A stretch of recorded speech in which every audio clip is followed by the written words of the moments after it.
Ronan Lane pulled into his driveway 2 hours earlier than planned, the headlights of his SUV slicing through the midnight darkness. He'd cut short a business trip in San Francisco. Something about Celeste's uncharacteristically vague texts had set off alarm bells. Now, as he turned off the engine, the hush of the suburban street sank in, broken only by distant traffic and the gentle rustle of palm leaves in the breeze. He stepped out, noticing the porch light was off. That was odd. Celeste always kept it on whenever she expected him late. Ronan's stomach twisted. He quietly unlocked the front door, stepping into the unlit foyer. A musty stillness hovered, like the air was holding its breath. Suddenly, he heard a hushed voice from the living room, Celeste's voice. She sounded agitated, words coming in rapid bursts. "Yes, I'll meet you first thing tomorrow. No, Ronan won't suspect. The flight leaves at 9. I just need to get out before he—" Ronan stiffened, heart hammering. He stood behind the half-open door, adrenaline surging like a storm tide. Who the hell was she talking to? An affair. That single thought landed like a punch to his gut, but he forced himself to stay calm. He pushed the door wider, stepping into the living room. Celeste stood near the couch, phone clutched to her ear. She wore a casual blouse and jeans, but her posture was tense, like someone braced for an earthquake. She froze at the sight of him. "Ronan!" Her voice rose an octave, eyes darting around like a cornered animal. On the glass coffee table, half-packed suitcases gaped open. A swirl of clothes, passports, and a printed flight itinerary lay scattered. Ronan's heart dropped. "Celeste, what's going on?" He tried to keep his voice steady, but a tremor slipped through. She ended the call abruptly, throwing her phone onto the couch. For a moment, silence stretched so thin that Ronan could almost hear the pounding of his own pulse. "I'm done, Ronan," Celeste said, brushing strands of hair from her face. "I'm leaving." His gut churned. Leaving for where? With who? But he already knew the answer. He could see it in her eyes. She'd checked out of their marriage long before this moment. Celeste let out a short laugh devoid of humor. "Does it matter? You haven't cared about what I do or where I go in ages." "That's not true, and you know it." Ronan clenched his fists. "You're my wife." She cut him off, voice cold. "Wife? Oh, please. All we do is exist under the same roof. I'm tired of feeling stuck, Ronan. Tired of waiting for you to be more. I don't know. Interesting." A flicker of anger ignited in him. "Interesting? We built this life together, Celeste. We have Hazel." At the mention of their daughter, Celeste's gaze faltered for a second. "Hazel's 18. She'll survive. She's practically an adult." Ronan took a step closer, fists unclenching as dread replaced anger. "How long have you been planning this?" "Long enough," she replied bitterly. Then her tone shifted to a sharper edge. "I've got a flight with Gregory Blackwood in the morning. I'm leaving LA for good." Gregory Blackwood. The name alone was gasoline to Ronan's simmering resentment. He'd heard rumors an older man, filthy rich, known for collecting women like trophies. Ronan struggled to speak, voice catching in his throat. "You're throwing away our marriage for that bastard?" Celeste's eyes gleamed with a mix of defiance and desperation. "He's giving me a chance to live, Ronan. Something I haven't felt in years." He noticed the legal papers on the table. His chest tightened. "Are those divorce papers?" She nodded, tossing her hair back. "Yes, my lawyer put everything together. Just sign them. Whether you do it now or later, it doesn't change my decision." Ronan's heart pounded so hard it hurt. He reached over, picking up the sheaf of documents, scanning the bold words, "Petition for dissolution of marriage." "You can't be serious," he rasped. "I'm done waiting for you to become someone else. I need excitement, Ronan. You'll never give me that." For a moment, he couldn't breathe. A wave of memories flashed. Their wedding day under the Californian sun, Hazel's birth, the nights they fell asleep talking about building a future. All of it now burned to ash in the space of a few minutes. He sank onto the sofa, the divorce papers crinkling in his hand. "Celeste, you're making a mistake." Her expression hardened, tears lurking at the corners of her eyes, but she blinked them away. "No, the mistake was staying in this stagnant routine for so long." The hush returned, thick with heartbreak. Celeste zipped up her suitcase, grabbed her phone, and shot Ronan one last glance. "When Hazel comes home, tell her I'm sorry." The words landed hollow as she shouldered her purse. Ronan felt a pang of panic. He wanted to argue, to plead, but his tongue was frozen. All he managed was a hoarse whisper. "She's your daughter. You tell her." Celeste's face flickered with guilt, but she turned away and headed to the door. In seconds, the front door clicked shut, leaving Ronan under the cold glow of a single standing lamp. The silence that followed was suffocating.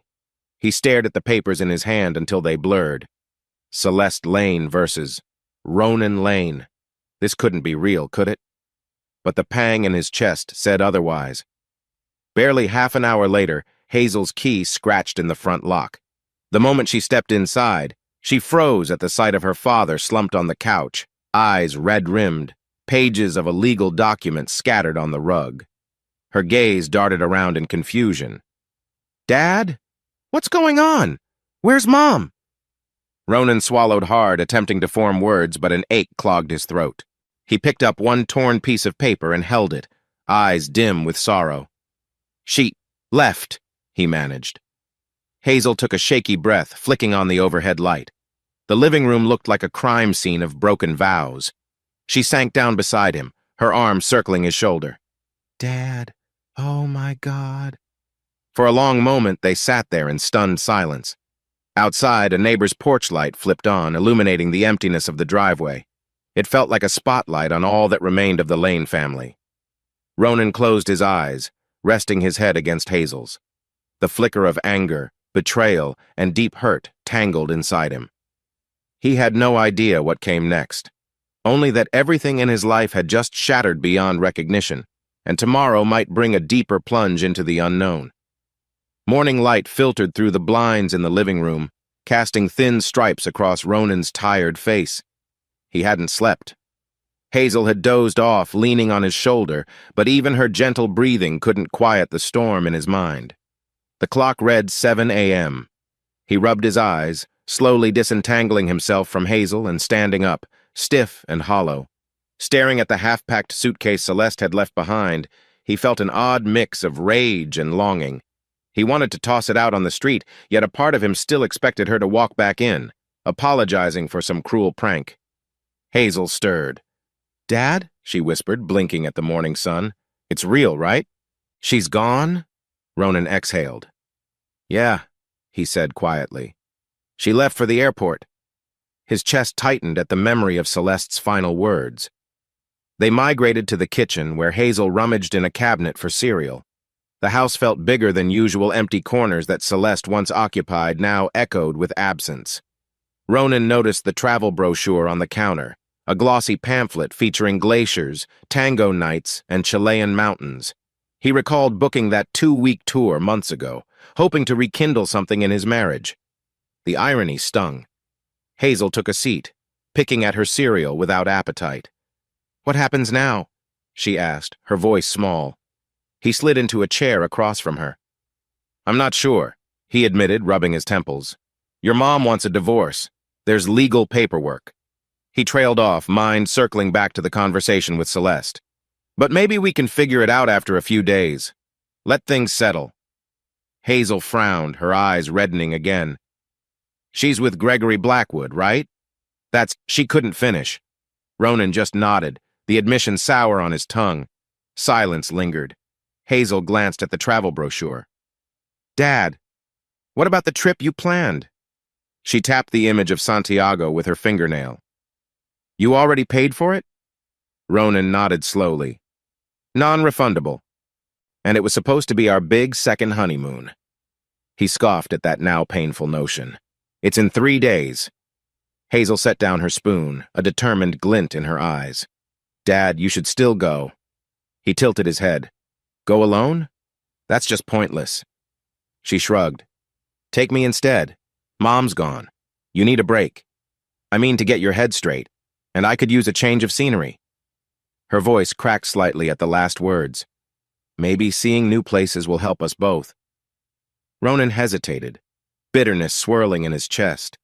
He'd never pictured traveling to Patagonia with Celeste replaced by his teenage daughter. But Hazel wasn't wrong. He felt suffocated in this house, haunted by the echoes of last night's confrontation. "Are you sure?" he asked quietly. "What about school registration, your summer program?" "It can wait," Hazel replied, meeting his gaze. "I'm serious, Dad. If you stay here moping around, it'll eat you alive." Ronan rubbed the bridge of his nose. She was right. His mental state was a wreck. He sighed, then glimpsed a small ray of clarity. "All right," he said, voice still rough. "We'll go. Might as well not waste the tickets." Hazel stood up and walked over to him, wrapping her arms around his shoulders. "Thanks, Dad. We can turn this into an unexpected father-daughter trip." He forced a crooked smile. "Guess we'll have to rename it from second honeymoon to first father-daughter adventure." A fleeting warmth touched his chest. Maybe, just maybe, this was the right decision. They spent the next hour sifting through the aftermath. Hazel bagged Celeste's leftover items and stored them in the closet, not wanting to see them scattered around the house. Ronan texted the tour agency to confirm traveler names could be adjusted. The monotony of these tasks was oddly calming. By noon, they'd made the official call. Flight from LAX to Santiago, then connecting to a group tour through Chile and Argentina. It was abrupt, uncertain, but it was forward motion. And forward motion felt better than standing in the silent wreckage of a shattered marriage.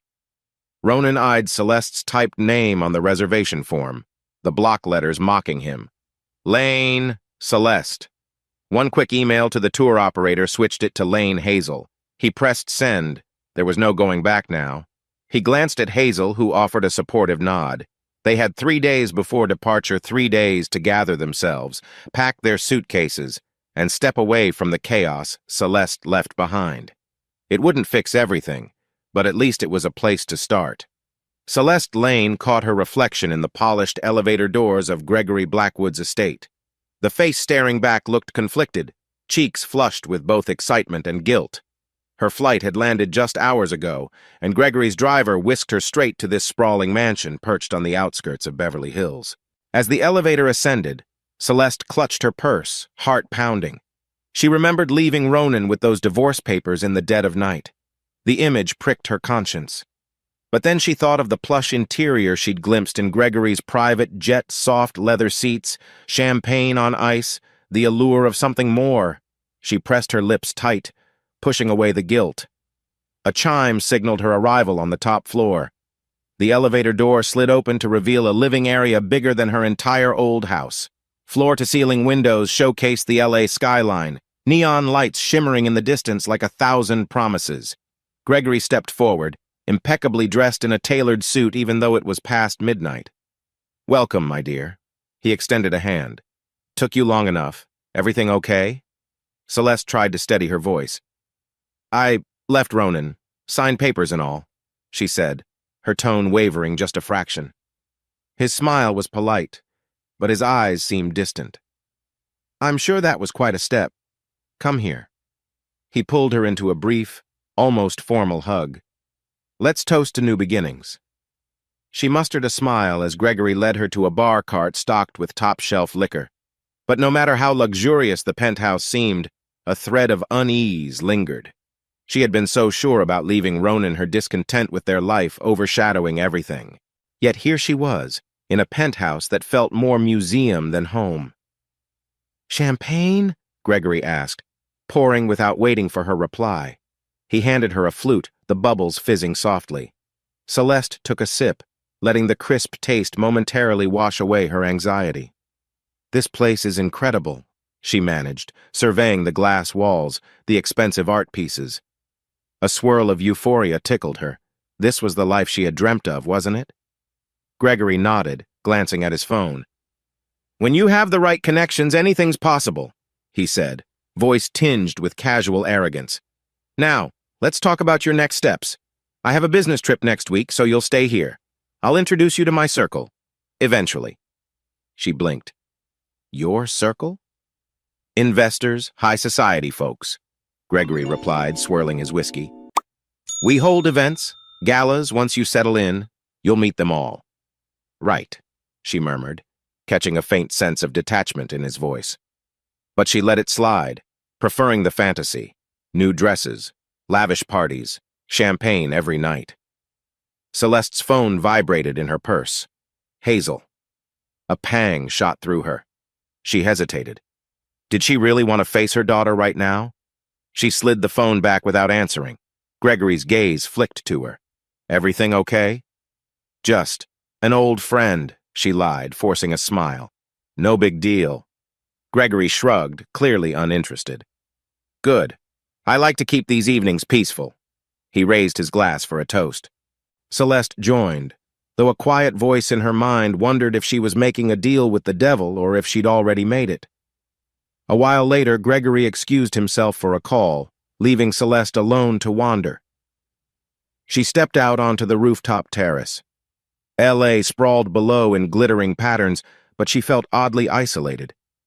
She thought about Ronan's devastated expression, about Hazel's wide, shocked eyes. Regret gnawed at her just for a second. No, she told herself. I deserve this. She forced away the image of her family. Instead, she pictured upcoming galas, VIP passes, traveling in private jets. A smile curved her lips, though it felt shaky. She'd do whatever it took to enjoy her newfound freedom, yet the uneasy weight in her chest refused to vanish. Below, a black sedan pulled up to the estate's gates. A man in a suit stepped out, walking briskly inside. From the terrace, Celeste could see Gregory greeting the man with a curt nod, likely a lawyer or advisor. As they disappeared from view, she sensed the hush of plans being made, plans that may or may not involve her for the long term. Still, she sipped her champagne, clinging to the idea that this was the life she'd always craved. If guilt was the price for leaving her family in ruins, so be it. She would drown it in expensive bubbles and glittering parties until either the guilt swallowed her, or she convinced herself it never mattered. 3 days slipped by in a blur of preparations. Ronan spent most of that time avoiding phone calls from Celeste's lawyer and focusing on finalizing Hazel's spot on the trip. The house felt hollow, but he pushed aside the echoing memories by diving into logistics, rebooking tickets, confirming passports, packing clothes for 2 climates, Chile's urban bustle, and the frigid southern fjords. Early Monday morning, Ronan and Hazel stood at LAX's Terminal 4, each clutching a rolling suitcase. A digital display overhead announced their flight to Santiago, Chile. The bustling crowd of travelers, the clang of luggage trolleys, and the crackle of airport announcements created an energetic backdrop, one that almost allowed Ronan to forget his personal chaos. Hazel, wearing a hoodie and faded jeans, tossed him a supportive smile. "Ready, Dad?" He forced a nod. "Ready as I'll ever be." Truthfully, his stomach churned with a mixture of dread and anticipation. This was supposed to be a romantic escape with Celeste. Now he was traveling with his teenage daughter, who was valiantly trying to lift his spirits. They made it through security and found themselves at the departure gate. Hazel plugged in her headphones, scrolling on her phone. Ronan took a seat near the window, glancing at the runway. The morning sun glinted off the wings of waiting planes. A familiar pang rose in his chest. He remembered once telling Celeste how they'd explore the world together when Hazel grew up. Now Celeste was gone, off living her own fantasy. He clenched his jaw, shoving the thought aside. Focus on Hazel. Focus on the trip. Hazel nudged him, pulling off one earbud. "You okay?" He inhaled. "Yeah," he lied with a tired grin. "Just thinking." "Stop thinking so hard," she teased, though her tone was gentle. "We'll be in Santiago soon, exploring somewhere totally new." Before Ronan could respond, the boarding call rang out. He stood, heart thudding. "All right, Lane family, last call," he joked lightly, trying to muster fatherly confidence. They settled into their seats on the plane, side by side. The flight attendants moved up and down the aisle, helping passengers store carry-ons and double-check seatbelts. Hazel took the window seat, nose practically pressed to the glass. As the plane taxied down the runway, Ronan felt a tingle of nerves. He grabbed Hazel's hand briefly for comfort. "Here we go." The aircraft roared into the sky, leaving Los Angeles and the wreckage of his marriage behind, at least temporarily. Several hours later, somewhere over Central America, the cabin lights were dimmed to let passengers rest. Hazel dozed with her headphones on. Ronan stared at the in-flight map on the seatback screen, watching the little plane icon inch toward Chile. He couldn't stop replaying the moment Celeste had walked out. The bruise on his heart felt permanent, but at least he'd put physical distance between them. Maybe that was the best he could do for now. An attendant paused at his row. "Something to drink, sir?" "Coffee, please," Ronan whispered, not wanting to wake Hazel. He needed the caffeine jolt to keep his mind from spiraling into gloom. When morning broke again, time zones shifting, the plane began its descent into Santiago. Ronan peered out the window. The city sprawled at the base of snow-capped mountains, a mosaic of concrete high-rises and winding highways. A subtle excitement flickered in his chest. This is real. We're here. A new start, or at least a temporary escape. Touchdown was surprisingly smooth. Ronan and Hazel stepped off the plane, shoulders tight with exhaustion, yet eyes bright with curiosity.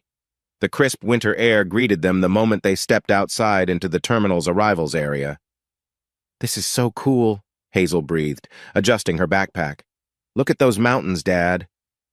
Ronan followed her gaze, the towering Andes forming a majestic backdrop beyond the airport's windows. He allowed himself a moment of awe. "Yeah," he agreed softly. "It's beautiful." The faint hum of Spanish conversations enveloped them. Ronan pulled up the instructions from the tour operator on his phone. They were supposed to meet a group near the arrivals exit.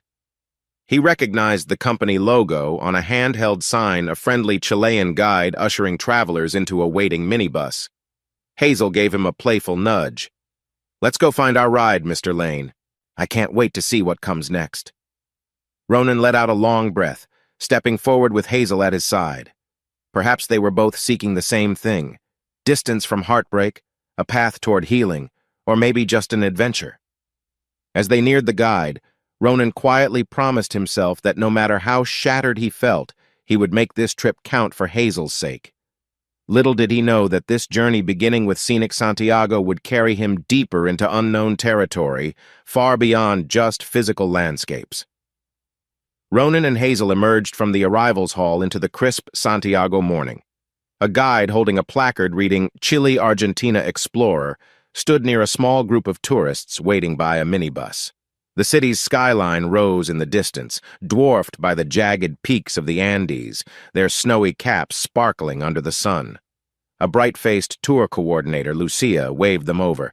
"Senor Lane, Miss Hazel, right this way, please." Her English carried a warm Chilean lilt. Ronan offered a polite nod while Hazel beamed, obviously thrilled by the new environment. They boarded the minibus, settling into seats near the front. Two people greeted them from across the aisle, Marshall Kendall and Irene Kendall, a genial couple in their 50s. "Nice to meet you both," Marshall said, adjusting his straw hat. "I'm Marshall, and this is my wife, Irene. We're from Arizona."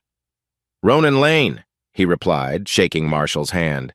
"And this is my daughter, Hazel." Hazel gave a shy wave. "I'm excited to be here. I've never seen mountains like that in real life." Irene smiled. "Wait until we head south. You'll see glaciers and fjords that feel otherworldly." As the bus navigated Santiago's streets, Ronan couldn't help noticing the hazy smog clinging to the skyline, a stark contrast to the gleaming skyscrapers and vibrant graffiti decorating side walls. He felt a flicker of curiosity, the fresh surroundings momentarily lifting the heaviness in his heart. Lucia stood at the front, microphone in hand. "Welcome to Santiago, everyone. We'll visit the historic downtown first. Feel free to take pictures and watch your belongings. This is a big city after all." Hazel and Ronan exchanged glances. He gave her a small smile, silently grateful she had encouraged him to come. The ride through town revealed a mosaic of Spanish colonial architecture, modern business districts, and bustling cafes.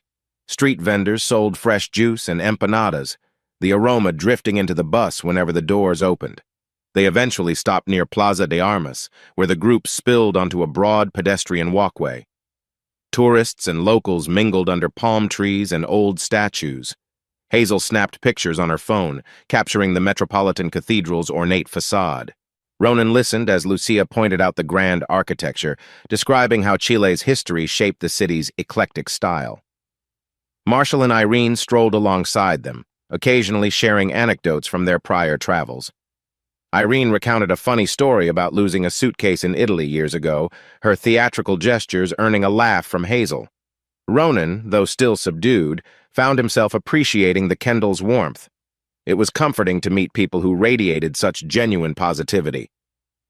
Lunchtime arrived, and Lucia guided the group to a local restaurant famed for its pastel de choclo, a savory corn pie.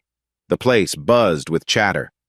Ronan noticed Hazel carefully pronouncing a few Spanish words to order her meal, and it dawned on him that, for the first time in days, she seemed genuinely happy. Midway through lunch, Irene leaned over. "How long are you two traveling?" she asked kindly. Ronan hesitated, sharing a glance with Hazel. "Just a couple of weeks, part of this official tour. But honestly, we needed a change of pace," he said, leaving out the deeper reasons. Irene's gaze softened. "Vacations can be healing, helping us see life from a different angle." Ronan managed a small nod. "I hope so." The afternoon saw them exploring more of Santiago, weaving past grand government buildings and vibrant markets. By late evening, the sun dipped behind the mountains, painting the city in rosy light. On the minibus ride back to the hotel, Hazel dozed against Ronan's shoulder, lulled by the hum of traffic. He gazed out the window at the neon-lit skyline and realized his shoulders felt lighter. The tension that had haunted him since Celeste walked out wasn't gone, but something about being in a new place, surrounded by kind strangers, offered a glimmer of solace. Maybe this trip could be a small step toward piecing himself back together, and if not, at least Hazel would have these moments to cherish. The following morning, the group set off early for a day trip to Valparaiso, a port city known for its steep hillsides, colorful facades, and bohemian vibe. The highway curved alongside the Pacific coast, the waves sparkling in the morning sun. Hazel peered out the window, mouth slightly open in wonder. "Wow, Dad, look at those hilltop houses," she whispered as they approached. Painted in every shade of the rainbow, the homes seemed precariously perched along winding roads. Ronan simply nodded, letting the vibrant scene soak in. They parked near the port, disembarking into a swirl of activity. Cargo ships stationed in the harbor, fishermen unloading crates, and street artists sketching away on battered easels. Lucia introduced them to a local guide, Pablo, who led them up a series of narrow, labyrinthine alleys. Brilliant murals covered every spare inch of wall-giant sea creatures, abstract portraits, and swirling patterns that danced around doorways. Hazel snapped dozens of photos. Marshall and Irene strolled close behind, enthralled by the kaleidoscope of color. Ronan breathed in the tang of salt air. He couldn't remember the last time he'd felt so detached from his troubles until his phone buzzed in his pocket. He pulled it out to see Celeste's name on the screen. A jolt of anxiety cut through his chest. For a moment, he considered letting it go to voicemail, but some reflex made him swipe to answer. "Ronan," Celeste's voice crackled. "Where are you? How could you just leave without—" He stepped away from the group, bracing a hand against a painted wall. "Celeste, you told me to sign the papers and let you go, so I'm letting you go. That's what you wanted, isn't it?" His tone came out harder than intended, fueled by the swirl of anger and betrayal. She hesitated.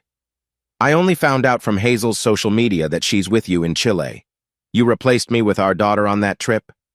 Ronan gritted his teeth. "You walked out, Celeste. Hazel's been the one helping me cope.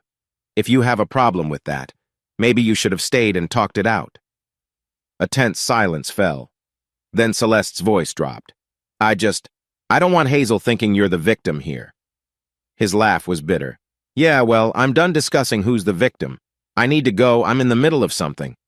He tapped end call and exhaled shakily. A swirl of frustration churned inside him.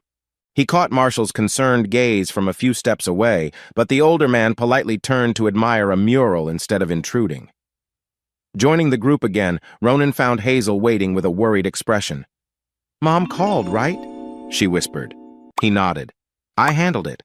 Let's not let it ruin the day, okay?" Hazel's eyes flickered with mixed feelings, but she mustered a half-smile. "Sure, let's keep exploring." The group continued upward, taking a historic funicular railway that creaked as it climbed. At the top, a panoramic view of Valparaiso unfurled. layered hills, antique buildings, and azure ocean merging with the horizon. Pablo guided them through a cluster of artisanal shops.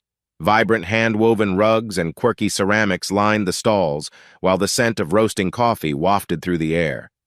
Ronan wandered along a sidewalk with Hazel, pausing to look at a graffiti piece depicting a phoenix rising from ashes.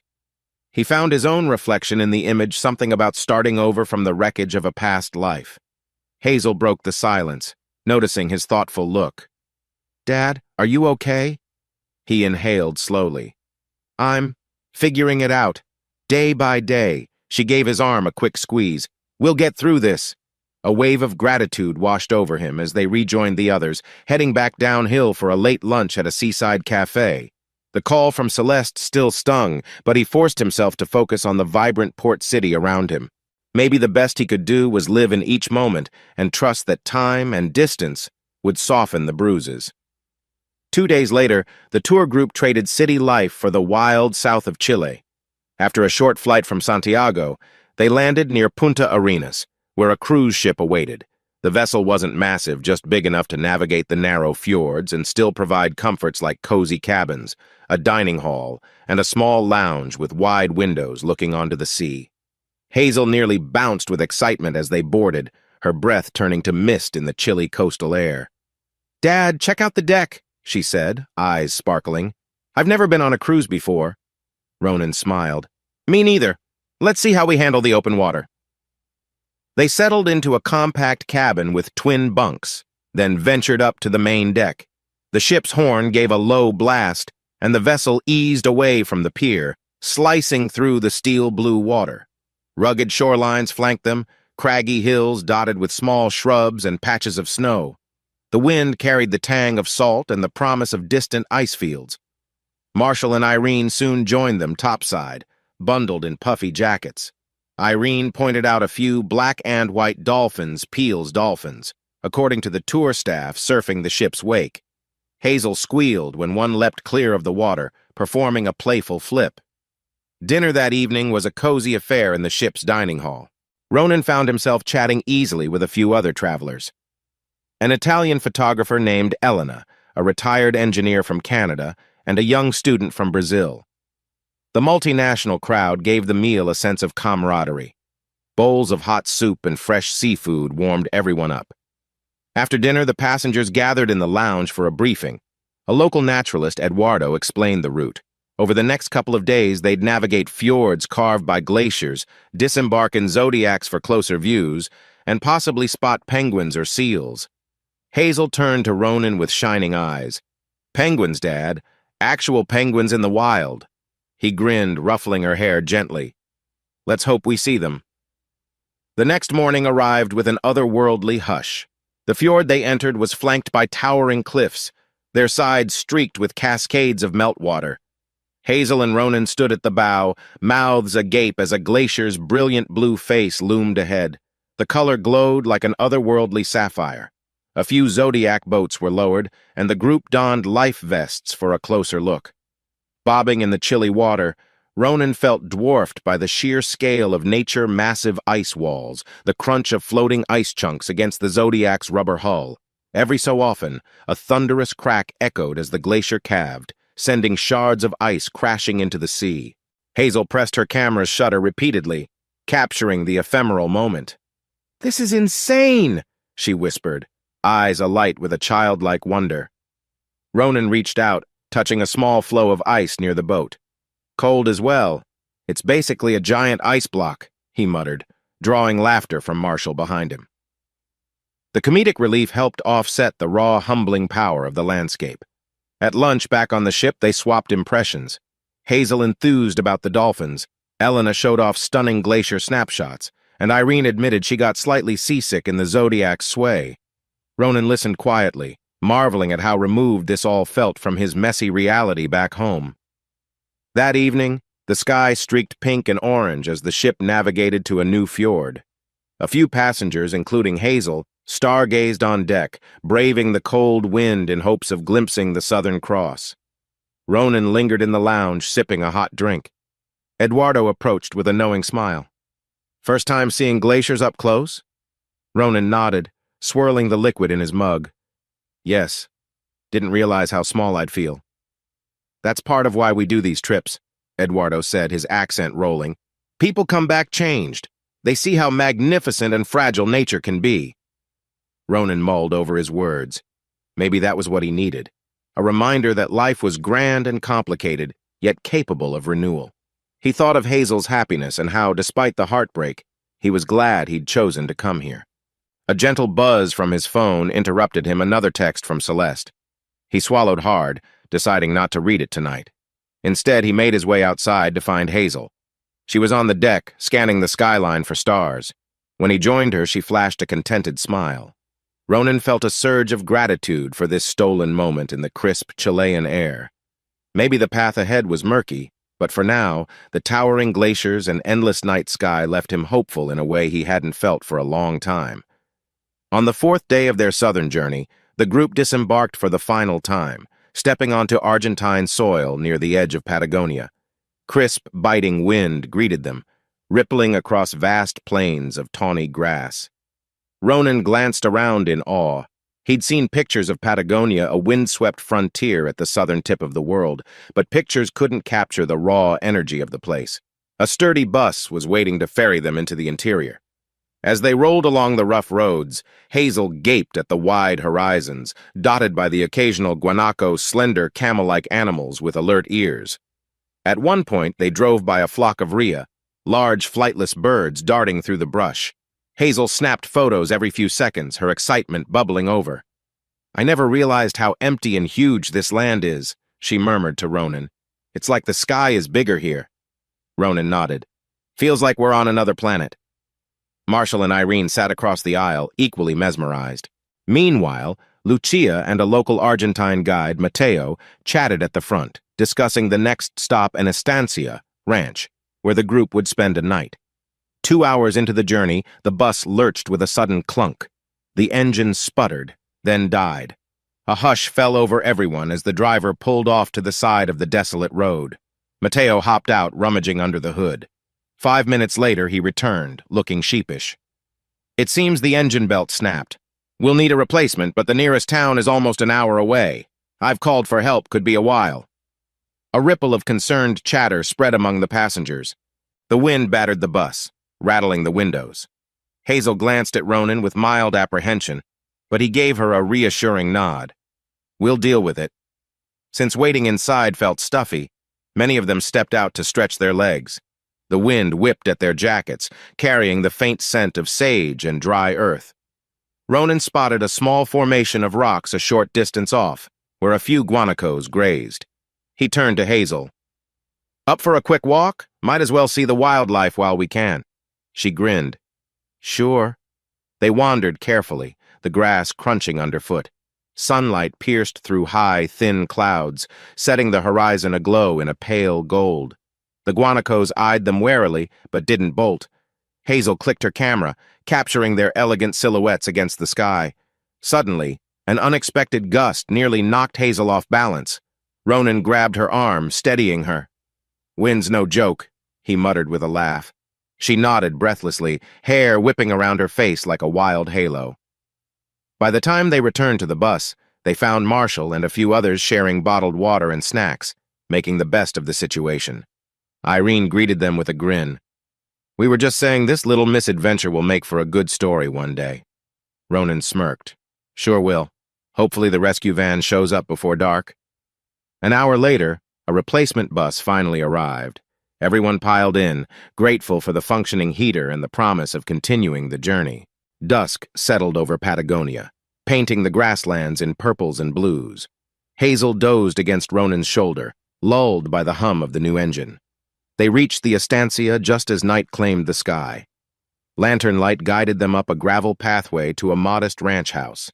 A warm glow spilled from the windows, and the scent of grilled lamb drifted on the breeze, making everyone's stomachs rumble. Inside, the ranch owners, a friendly Argentine couple, welcomed them with hearty handshakes and a rustic meal around a large wooden table. The interplay of languages, English, Spanish, a bit of Italian from Elena, wove a tapestry of camaraderie. Later, full of food and exhausted, Ronan and Hazel settled in a simple guest room. The wind outside howled intermittently, rattling the shutters. Hazel curled up in her bed, letting out a contented sigh. "Dad, even with the bus breaking down, this was an amazing day." He flicked off the light, stepping over to tug the curtain shut. "Yeah," he murmured. "It's wild and chaotic, but somehow I needed that." As he lay down, he pictured the endless plains under the moonlight. Sure, the heartbreak and unanswered questions still hovered in the back of his mind.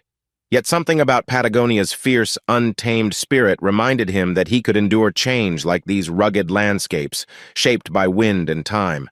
Tomorrow would bring new roads, new vistas, and maybe, just maybe, the beginnings of real healing. Het Fan 2. Ronan Lane and Hazel stepped off the plane at Aeropark Jorge Newbery under a crisp, midday sun. The moment they emerged onto the jet bridge, a distinct energy wrapped around them. Buenos Aires was alive with noise and color. As they rode an airport shuttle toward baggage claim, Hazel leaned close to the window, taking in the distant cityscape. "Dad, look at the water!" Hazel pointed toward the brownish expanse of the Rio de la Plata stretching beyond the runway. Its color was surprising more river than ocean. Ronan simply nodded, still digesting the fact that they'd left the rugged wilderness of Patagonia behind, and were now in the heart of Argentina's capital. They collected their luggage and moved outside, where a tour van emblazoned with Argentina Explorer waited. A friendly local guide, Mateo, greeted them. "Welcome to Buenos Aires!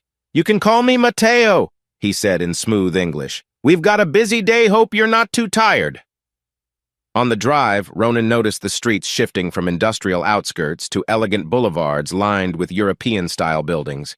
Cafes spilled out onto the sidewalks, where people sipped espresso under broad umbrellas.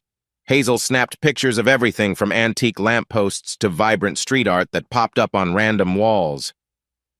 "We'll head to your hotel first," Mateo announced over the microphone. "Later this afternoon, our group will split for a special lunch experience in local homes. It's a program we run to help travelers see real Porteño life." Ronan exchanged a curious glance with Hazel. "Sounds interesting," he said. The thought of dining in someone's private home intrigued him much more personal than typical tourist restaurants. They soon arrived at a boutique hotel in the Recoleta district, complete with ivy-covered balconies and tall French windows. The lobby was small but stylish, dotted with modern art and plush chairs. Hazel admired a piece of abstract sculpture near the reception desk. "This city feels cultured," she murmured, wrestling her suitcase upright. After checking in, they had a short window to freshen up. Ronan took a quick shower, letting the warm water peel away the travel fatigue. He caught a glimpse of himself in the mirror, dark circles under eyes, the lines of stress from the past few weeks etched on his forehead. Still, a flicker of anticipation stirred in him. New city, new possibilities. Back in the lobby, Mateo gathered them with a few other tour members, including Marshall and Irene Kendall. Irene waved enthusiastically. "This place is fabulous. We might come back here just for the cafes alone," she said, bursting with travel excitement. 2 minivans arrived to shuttle smaller subgroups. Ronan and Hazel boarded one along with a few other travelers, a cheerful Singaporean couple and a lone backpacker from Germany. The windows rattled slightly as they wove through traffic horns blaring, motorbikes zipping between lanes. The hustle of Buenos Aires was palpable. They stopped outside a stately 5-story building, complete with a uniformed doorman. Mateo hopped out. "Okay, folks, this is your destination. You'll be dining at Senora Rivers' home. I'll pick you up in about 2 hours. Enjoy." Ronan felt a slight nervous thrill. "Senora Rivers, huh?" He glanced at Hazel, who shrugged, equally unsure what to expect. They stepped inside, the doorman directing them to the elevator on the left. The interior was all polished marble floors and softly lit corridors. When the elevator reached the 5th floor, the door slid open onto a private foyer. A warm voice drifted through the open door. "Hola! Bienvenidos!" A woman in a light blouse and jeans stood there with a welcoming smile. Ronan took a quick breath, half excited, half anxious. He couldn't have guessed how significant this lunch would be, or that beyond these doors, an encounter awaited which might shift the path of his entire journey. Yet here he was, stepping into a sophisticated Buenos Aires apartment, carrying the shadows of his past heartbreak, uncertain of what lay ahead. "Welcome, everyone. I'm Josephine Rivers," the woman introduced herself in fluent English, her accent gently rolling. She had striking dark hair pulled into a casual ponytail and warm eyes that radiated both confidence and empathy. Standing beside her was a younger woman, her daughter June, who shared her mother's easy grace. Ronan and Hazel exchanged polite greetings, and Hazel smiled in relief upon spotting someone her own age. The rest of their small group, a couple of travelers from the van, filtered in behind them. Josephine led them into a spacious living area filled with natural light. Floor-to-ceiling windows overlooked a swath of Buenos Aires rooftops, and a wide balcony lush with potted plants and a small fountain. "Please, make yourselves at home," Josephine said, gesturing toward a modern sofa and chairs arranged around a glass coffee table. Hazel nudged Ronan's arm, nodding toward a grand piano in the corner, a glossy black instrument that demanded attention. Before he could comment, June spoke up. "We have a small lunch prepared. My mom loves to show off her Argentine recipes," she teased with a grin, earning a playful roll of the eyes from Josephine. Everyone drifted toward the balcony, where a long dining table had been set. Plates of fresh salad, slices of roasted beef, and baskets of crusty bread beckoned. The aroma of chimichurri spices hung in the air. Josephine's voice carried across the table as she explained each dish, how the beef was marinated, the significance of certain local spices. Ronan found himself at the far side, across from Josephine. She poured him a glass of Malbec, offering a friendly smile. "I understand you and your daughter are from Los Angeles? What brings you all the way down to Argentina?" she asked, genuinely curious. A subtle pang struck his chest at the mention of his old life. "It's a long story," he replied, managing a polite smile. "But let's say we needed a change of scenery." Hazel jumped in, slightly altering the subject. "Mom used to talk about traveling here someday, but we ended up coming on short notice," she said, her tone a bit guarded. Josephine picked up on the delicate note but didn't pry. Instead, she turned the conversation to lighter topics: Buenos Aires architecture, local customs, her life as a surgeon. "I specialized in laparoscopic surgery," Josephine explained, slicing into a piece of beef. "But teaching med students at the university is my real passion. It keeps me on my toes." Ronan's interest piqued. "And you do all this while raising June?" Josephine nodded, sharing a soft glance with her daughter. "We've managed. My late husband passed away a few years ago, so it's just us." Her words held the faintest tremor, but she steadied quickly, offering Ronan a reassuring look as if to say, "We all have our hardships." After lunch, they brought out dessert dulce de leche flan that melted on the tongue. The group chatted more about travel experiences, each person contributing a piece of their journey. June and Hazel, meanwhile, retreated to a corner of the balcony, snapping photos and giggling over social media jokes. It was a welcome sight for Ronan, who realized how rarely Hazel got to laugh so freely these days. Eventually, Josephine rose, gesturing toward the grand piano. "Before you go, can I tempt anyone to play a tune?" Her eyes slid toward Ronan. "It's been a while since we've had live music in this house." Ronan hesitated, not wanting to intrude, but the group egged him on. Under the combined encouragement, he relented. He settled onto the piano bench, ran his fingers across the keys, and tested a few chords. The piano responded with a warm, resonant tone. He played a gentle piece, an old ballad he'd learned long ago. As the notes filled the airy living space, Josephine stood off to the side, a distant look in her eyes. A trace of moisture gathered there, though she quickly blinked it away. When the last chord faded, a soft hush lingered, then applause broke the moment. June beamed. "That was beautiful." Hazel grinned, clearly impressed with her dad's hidden skill. Josephine approached, voice low. "Thank you. That reminded me of a piece my husband used to play." Her gaze flickered with an unspoken sadness, but also gratitude. "I'm happy you agreed to share that." Ronan felt a curious warmth bloom in his chest, something he hadn't experienced in a while. He couldn't quite name it: comfort, perhaps, or a spark of connection. Whatever it was, it accompanied him as he and Hazel prepared to leave, the group heading back to the tour van. Outside, the afternoon sun slanted across the sidewalk. Hazel tugged on Ronan's sleeve. "Dad, that was nice, right?" "Josephine and June are great." He nodded absently. "Yeah, surprisingly. Nice." He found himself glancing back up at the apartment's windows. A part of him wondered if this lunch was a simple coincidence, or if it signaled the start of something unexpected. The next morning, Ronan woke to soft rays of sunlight cutting through the sheer curtains of his hotel room.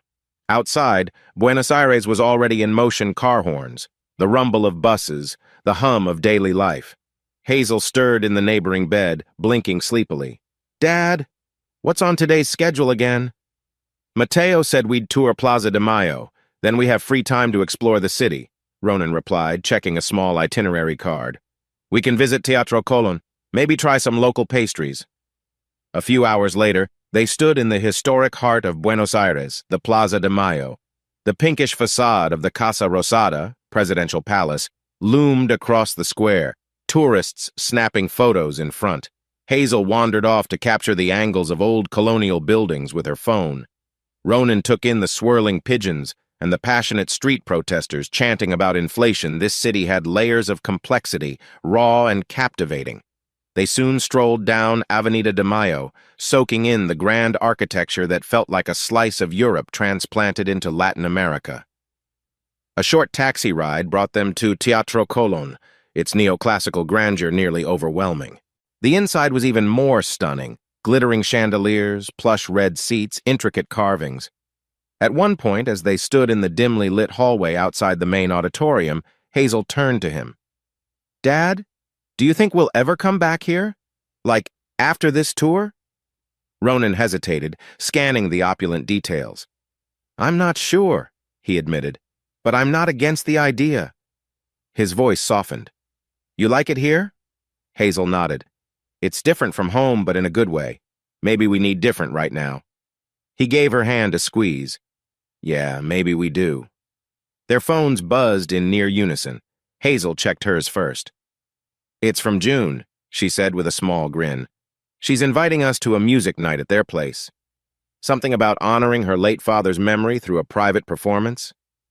Hazel passed the phone to Ronan, the text neatly typed out. "We're hosting a small gathering tomorrow evening. Mom would love if you both could come hear some pieces we used to play with my dad.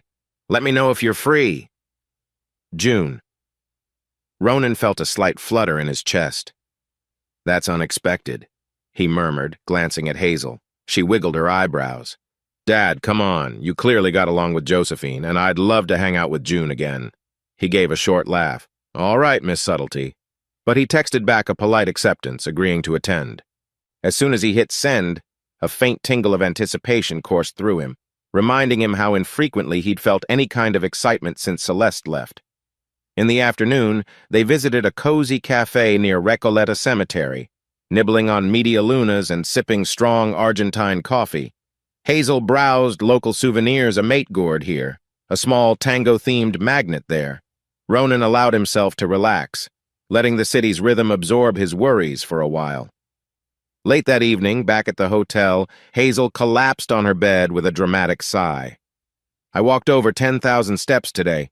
My feet are done." She scrolled through photos, giggling at some candid shot of Ronan looking lost in front of a statue. Ronan chuckled, tossing her a bottled water. "Go easy on me. I'm not as photogenic as you are." Hazel sobered slightly, flipping her phone in her hands. "Dad, thanks for doing this. The trip, I mean. I know it's weird without Mom, but I think we both needed something to hold on to, right?" He swallowed. "Yeah, we did." A poignant moment settled between them, the unspoken shadow of Celeste's absence looming but not crushing. "And tomorrow," Ronan added, "we've got this music thing with Josephine. Let's see how that goes. Could be nice." Hazel nodded, a half smile forming. "I have a feeling it's going to be a memorable night." Neither of them could guess just how memorable. But as Ronan turned off the lights, he felt that sense of cautious hope flickering again. Buenos Aires was weaving its charm, and maybe, just maybe, leading him down a path that wasn't so broken after all. The next evening, Ronan and Hazel found themselves once again in the marble-floored foyer of Josephine's building. This time, a subtle excitement underpinned the elevator ride up. Hazel teased him with a whisper, "Dad, relax. You look like you're heading to a job interview." He smoothed down the front of his shirt. "I just don't want to embarrass you, that's all." As the doors opened on the 5th floor, they were met by soft music drifting from inside the penthouse. Josephine greeted them at the threshold, wearing a simple yet elegant black dress. Her smile lit up the hallway. "So glad you both could make it," she said, ushering them in. Stepping into the living area, Ronan was surprised to see about 20 or 30 people mingling, some older couples, a few younger folks, plus a handful of Josephine's colleagues from the hospital. Hazel spotted June near a makeshift refreshment table, engaged in animated conversation with a friend. The girls waved excitedly. Josephine gently touched Ronan's elbow. "Let me introduce you to my mother Isabel and my father Alonzo." The older couple approached with welcoming smiles. Isabel had a refined air, her hair swept into a chignon, while Alonzo's friendly wrinkles deepened when he smiled. They each shook Ronan's hand, then complimented Hazel on her Spanish accent when she dared a short greeting of "Encantada de conocerlos." From across the room, a man in a pressed shirt and polished shoes approached, carrying a glass of wine. He had sharp features and a tense energy that clashed with the room's warm ambiance. Josephine's pleasant smile faltered slightly. "Ah, this is Rowan Price," she said, her tone polite but guarded. "He was my late husband Edward's close friend and a fellow physician." Rowan inclined his head. "So you're the Americans everyone's talking about," he said, voice laced with a subtle challenge. His gaze flicked to Ronan. "Josephine mentioned a new visitor with an ear for music. Didn't realize you'd be accompanied by your daughter." Ronan forced a civil smile. "Yes, well, we're traveling together. And yes, I play a bit of piano." Rowan let out a low hum, then turned on his heel to mingle elsewhere. Hazel arched an eyebrow at Ronan, whispering, "He's intense." Josephine caught the exchange, leaning in to mutter softly, "Rowan's a bit overprotective. He was close to Edward, he forgets I have my own life now." A brief shadow flickered in her gaze. "Anyway, let's not let him spoil the evening." She guided Ronan and Hazel toward a small arrangement of chairs around the grand piano. The furniture had been rearranged to form a kind of mini-audience area.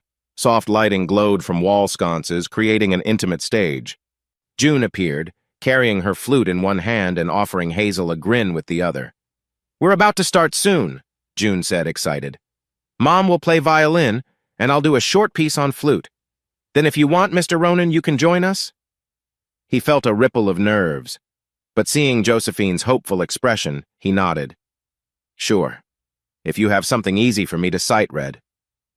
The gathering settled into seats. Josephine stood at the front. Her voice wavered slightly at first. "Thank you all for coming. We, June and I, wanted to honor Edward's memory in the best way we know, through music. Tonight is about remembering the beautiful times and sharing our gratitude with dear friends." Her parents smiled encouragingly, a tear glimmering in Isabel's eye. Rowan, arms folded, hovered near the back, his gaze unreadable. Josephine drew her violin bow across the strings, producing a tender melody that seemed to cradle the room in nostalgia. June's flute joined in with a gentle harmony, and the synergy of mother and daughter radiated a quiet poignancy. Hazel watched, transfixed, while Ronan observed the trembling intensity in Josephine's posture. Her eyes drifted closed, as if channeling every emotion into each note. When they finished, the applause was immediate, warm and heartfelt. Josephine dabbed the corner of her eye. "Thank you," she whispered. Then June introduced the next piece, beckoning Ronan to the piano bench. He took a seat, scanning the sheet music, a short classical duet. The first few chords filled the penthouse, weaving around Josephine's violin. Despite having never played with her before, he found a natural flow in her phrasing. Now and again he risked a glance in her direction. Their eyes met a silent acknowledgement that, in this moment, they were sharing something deeply personal. At the last note, a collective hush held the room, broken by thunderous clapping. Even Rowan gave a slow, reluctant applause. Hazel beamed at her father, pride evident in her grin. Josephine set down her violin, crossing to Ronan with tears of gratitude shining. Without hesitation, she leaned in and wrapped him in a brief, heartfelt hug. The crowd's applause and murmurs of approval enveloped them. From the corner, Hazel and June exchanged amused looks. June joked loudly enough for a few nearby guests to hear, "Should I start printing wedding invitations?" eliciting scattered laughter. Hazel nudged her in playful admonishment, cheeks flushing. Ronan, a bit flustered by the embrace, stepped back, clearing his throat. Josephine smiled, her tone lightening. "That was perfect," she said, voice still tinged with emotion. "Thank you." Rowan approached, swirling wine in his glass. He cast a measured glance at Ronan. "Impressive performance," he said, almost grudgingly. Then he directed a comment to Josephine in Spanish, something about being careful with strangers. Ronan caught enough to sense the warning. But Josephine's polite, clipped response shut him down effectively, leaving Rowan to retreat with a stiff nod. The rest of the evening unfolded like a pleasant ripple after a big splash. Guests chatted in small clusters, sipping wine and sampling hors d'oeuvres. Hazel and June found a corner to scroll through photos, occasionally bursting into laughter. Josephine introduced Ronan to her colleagues, painting him as the mysterious pianist from Los Angeles. He played along, making small talk and dodging personal questions about his past. Eventually, the crowd began thinning. One by one, guests offered their farewells, praising the night's music and promising to keep in touch. Josephine stood by the door, thanking each person with genuine warmth. When it came time for Ronan and Hazel to leave, she pulled him aside gently. "Thank you for being part of this," she whispered, eyes sincere. "Sharing music like that, it means a lot to me." Ronan squeezed her hand briefly. "It meant a lot to me, too," he admitted. It was a quiet moment, unclouded by drama or heartbreak. For the first time in a while, he felt an unburdened sense of possibility. Hazel lingered at June's side until the last second, trading phone numbers and social media contacts. As they finally stepped into the elevator, Hazel let out a mischievous laugh. "Dad, did you see Rowan's face?" "I thought he was going to melt down from jealousy." Ronan sighed, pressing the button for the lobby. "Let's just say I don't think we'll be best friends anytime soon." Hazel smirked, leaning against the elevator wall. "Well, Rowan aside tonight was awesome. I think Josephine's great." Ronan stared at the closing doors, heart still humming with the afterglow of the music and Josephine's hug. "Yeah," he murmured. "She really is." And as they descended back to the city streets, father and daughter both knew they had entered a new chapter, one filled with the promise of healing notes and second chances. Ronan Lane awoke to soft morning light pouring through gauzy curtains. At first he was disoriented. This wasn't his hotel room. Then the memory of the previous evening flooded back. The intimate music party at Josephine's penthouse, her warm embrace after their duet, and the hush of night when she'd offered him a guest room instead of sending him back to the hotel. He sat up, spotting his neatly folded clothes on a nearby chair. From the living room came the gentle clink of dishes. Ronan emerged to find Hazel and June hunched over a phone, giggling at something on social media. Across the open kitchen, Josephine was whisking eggs in a bowl, the savory smell of toasted bread drifting through the air. "Morning," Ronan greeted, trying not to appear self-conscious. Josephine smiled over her shoulder. "Hope you slept well." "I've got coffee-ready cream and sugar on the counter." Hazel glanced up, eyes bright. "Dad, Josephine's a total breakfast pro. I might never leave." June nudged Hazel playfully. "You could stay in my room forever, but your dad might have other ideas." They settled around a modest dining table near the window. Sunbeams danced over Josephine's potted herbs, creating a tranquil atmosphere. Ronan couldn't remember the last time he'd felt so at ease in someone else's home. Half an hour later, as they savored scrambled eggs and fresh-squeezed orange juice, Josephine mentioned, "So the tour ends for you all tomorrow, right? Any big plans before heading home?" Hazel exchanged a glance with Ronan. "Well, actually, I have to fly back for college prep," she said, voice tinged with regret. "But Dad's not certain what he's doing next." Ronan weighed his words. "I was planning on returning to Los Angeles with Hazel, but..." He paused, feeling Josephine's soft gaze on him. "But I'm considering extending my stay." He looked down at his cup, if that's not too presumptuous. A subtle spark flickered in Josephine's eyes. "You're welcome to stay in Buenos Aires longer, of course. I was also thinking if you want to see more of Argentina, our family has a ranch in the Pampas." She offered a tentative smile. "It's nothing fancy, but it's home to me." Hazel's face lit up. "Dad, that sounds amazing." "You can't pass up real Argentine countryside life." Ronan exhaled, a small rush of excitement pushing aside the usual caution. "That does sound incredible, but I'd have to rearrange my flight and let the office know." Hazel touched her father's arm, her voice earnest. "Dad, you've spent years worrying about everything and everyone else. Maybe it's time you do something for you." She lowered her gaze. "I'll be fine on my own trip home." Josephine cleared the plates, giving Ronan a moment to absorb Hazel's words. He thought about his empty house back in L.A., the tense phone calls from Celeste, the never-ending piles of work. And then he glanced at Josephine, a woman who'd shown him kindness and understanding after her own tragedy. Maybe staying a little longer wouldn't be so reckless after all. "All right," he said quietly, a hint of a smile forming. "I'll call my office and see about postponing my flight." Hazel gave an excited squeal. "I knew you'd say yes. This is perfect." Josephine returned from the kitchen, wiping her hands on a towel. "I promise I won't hold you hostage. Just it might be nice to show you where I come from." They all laughed, but beneath the light-hearted banter, Ronan sensed a deeper undercurrent of hope, like this decision might shape the next phase of his life. The tour might be ending, but his personal journey in Argentina was only just beginning.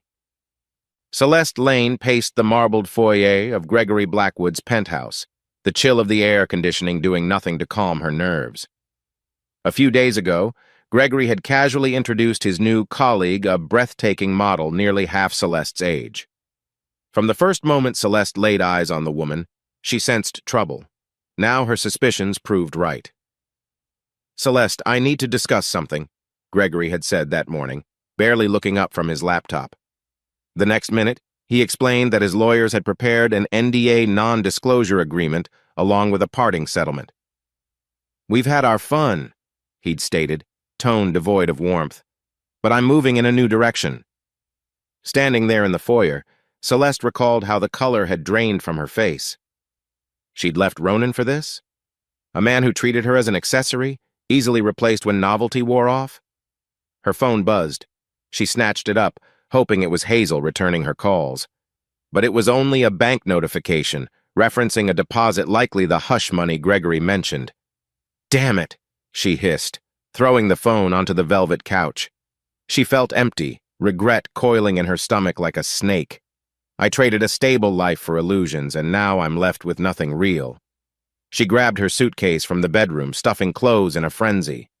Her mind darted to the moment she'd told Ronan she wanted a divorce. She could still see the stunned, wounded look in his eyes. A wave of guilt crashed over her. What have I done? By noon, Gregory was nowhere to be found off on business or entertaining that new woman, Celeste guessed bitterly. The doorman politely averted his gaze as she exited the elevator, dragging her luggage to the curb. A black sedan idled there, courtesy of Gregory. The driver, aloof, loaded her bags without a word. The world she'd fantasized about, private jets, fancy parties, slipped away in an unceremonious farewell. Once inside the car, Celeste tried calling Hazel. Straight to voicemail again. She attempted Ronan, but she'd already tried that number too many times he didn't pick up. She sank into the seat, tears pricking at her eyes. "It's official," she whispered to the empty silence. "I'm alone." Reaching for tissues in her purse, her fingers brushed the settlement papers. They promised a generous sum that many would envy, but it felt like hollow compensation. A golden cage with no love inside. She gazed out the window as the sedan wove through Los Angeles streets, longing for the sense of home she'd forfeited. Even if she walked away with money, she doubted she'd ever rebuild what she'd lost. She considered heading back to the old house, but shame gnawed at her. Ronan had likely changed the locks, or worse, wanted nothing to do with her. The idea of facing Hazel after so thoroughly betraying her father sent a chill down Celeste's spine. Finally, the driver dropped her at a mid-range hotel downtown. She checked in under her own name. There was no need to hide, yet it still felt humiliating. In the quiet of the small room, she stared at the floral bedspread and cheap lamp, a stark contrast to the luxury she'd grown used to. Her phone lay silent on the nightstand, as if mocking her isolation. She contemplated calling a friend, but realized she'd alienated most of them during her pursuit of Gregory's glamorous world. Everyone either frowned upon her choices or had drifted away. The realization twisted her stomach into knots. Pressing her forehead against the cool window glass, she gazed at the sprawling city below. Somewhere out there, Ronan and Hazel were forging ahead without her. I made this bed. Now I have to lie in it.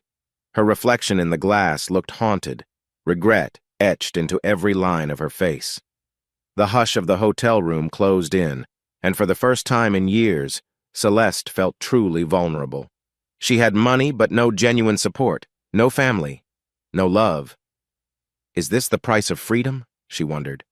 A bitter laugh escaped her lips as she realized how much she craved the very life she'd spurned.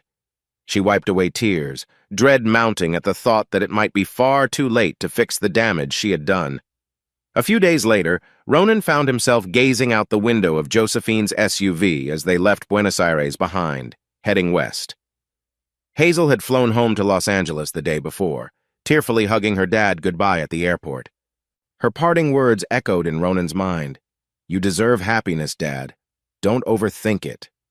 Now, with only Josephine and June alongside him, the city skyline gave way to open fields and endless plains. The transition was remarkable. Buenos Aires's frenetic energy faded into the golden sea of tall grass dancing in the breeze. June pointed out the window. "See those cattle ranches? That's just the start. Our family's land is further in." Ronan noticed Josephine's lips curving into a nostalgic smile. "My parents have been here for decades," she explained. "They love this place, wide skies, simpler life. Edward and I used to visit on weekends, but after he passed, I haven't come as often." A flicker of sadness drifted across her features. About an hour later, they turned onto a gravel road lined with tall poplar trees swaying like silent sentinels. A rustic archway read, "Rivers Estancia." The main house soon emerged, a low-slung, colonial-style building painted in a soft cream color, its porch adorned with potted flowers. Beyond it, pastures stretched to the horizon, dotted with grazing cattle and the occasional horse. Josephine's father, Miguel, and mother, Camila, emerged from the porch. Miguel was tall and weathered with a ready grin, while Camila radiated warmth, her gray hair braided elegantly down her back. They greeted Josephine with kisses on the cheek and welcomed Ronan with hearty handshakes. June got an enthusiastic hug from both grandparents. Camilla ushered everyone inside, urging them to sit at a wooden dining table. A faint aroma of simmering stew and fresh bread drifted from the kitchen. Ronan felt a pleasant sense of déjà vu, like the first time he'd stepped into Josephine's penthouse, but with a rustic twist. "I've heard much about you," Miguel said in a slightly accented but confident English. "You're the pianist from Los Angeles, yes?" Ronan chuckled, glancing at Josephine. "I guess that's what I'm known for now. I, also run a film financing business. But yes, I do play piano," he joked. "That's wonderful," Camila chimed in, placing a hand on Ronan's shoulder. "We're glad you're here. Josephine has been happier these past days, and I think it's because of your visit." Josephine blushed slightly, pretending to focus on removing her light jacket. "Thanks, Mom. Let's not scare him away by gushing, okay?" They shared a hearty lunch Argentine locro, crusty bread, and a simple salad. Miguel and Camilla peppered Ronan with questions about California and how he was finding Argentina. When conversation turned to Edward, Josephine spoke softly about how he'd loved the ranch. "He grew up in the city but always found peace here," she said, voice trembling slightly at the end. That evening, after June retreated to her old childhood room and Josephine's parents headed to bed, Ronan and Josephine lingered in the living room.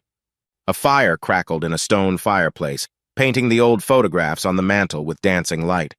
One photo, Ronan noticed, showed a younger Josephine and Edward smiling ear to ear, arms around each other. Another featured Josephine's parents on horseback. "Do you miss it here?" Ronan asked quietly, drawing his gaze from the photos to Josephine. She exhaled. I do. But after Edward died, everything felt hollow. The ranch reminded me of him too much. I wasn't ready to face that. Ronan nodded, understanding the ache of lost love. I know the feeling, different circumstances, but heartbreak all the same. He hesitated, then added, Celeste left me in such a brutal way. I never really got closure. It's like I carried a knot in my chest ever since. Josephine set her mug of tea aside, scooting closer. Grief can be an invisible weight. I tried to handle it alone, but I see now that letting people in helps. She offered a gentle smile. I'm glad you stayed.